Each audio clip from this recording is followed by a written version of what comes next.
Sandra, joining us for more on this now is New York Post columnist and Fox News contributor Miranda Devine. We should point out that Thomas Jefferson is not just any school. It has consistently, since I can remember, been ranked the #1 public high school in the entire nation. And now this is taking place there without parents knowing about it. What do you say?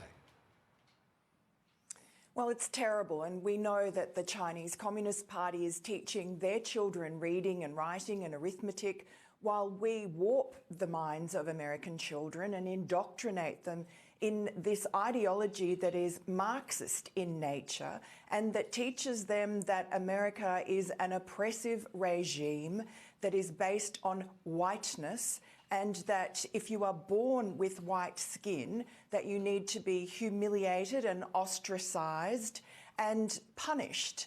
And this is not a recipe for success. It's a recipe for social upheaval and mental illness, frankly. Critical race theory, whiteness, you don't have to actually have white skin, but if you have the mentality of a white person, then you are white adjacent. I mean, you're just as bad as a white person. It's a sick ideology. It's a cult, and it has captured the Biden administration as well as every corporate and elite institution in this country.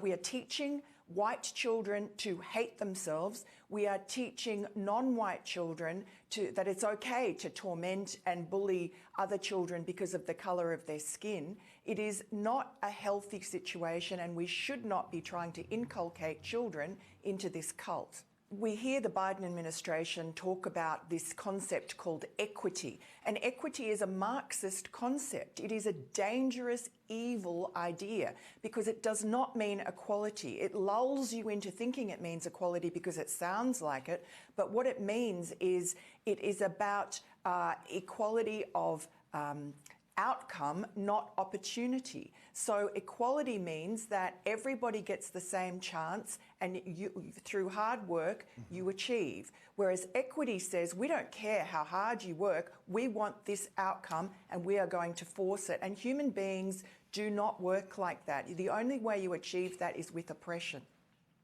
Daniel Buck is a 6th grade English teacher in Appleton, Wisconsin. Here's what he had to say about this whole thing.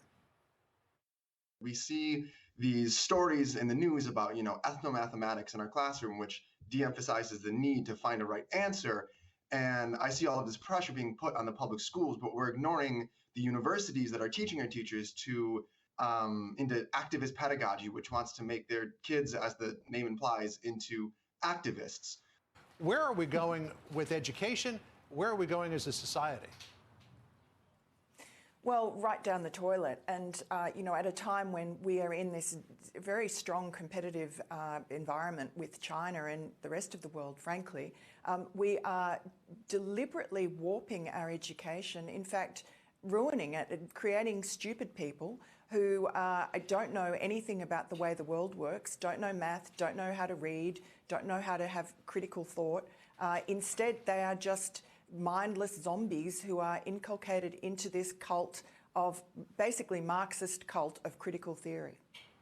Miranda Devine of the New York Post, always good to spend time with you. Thanks for joining us today.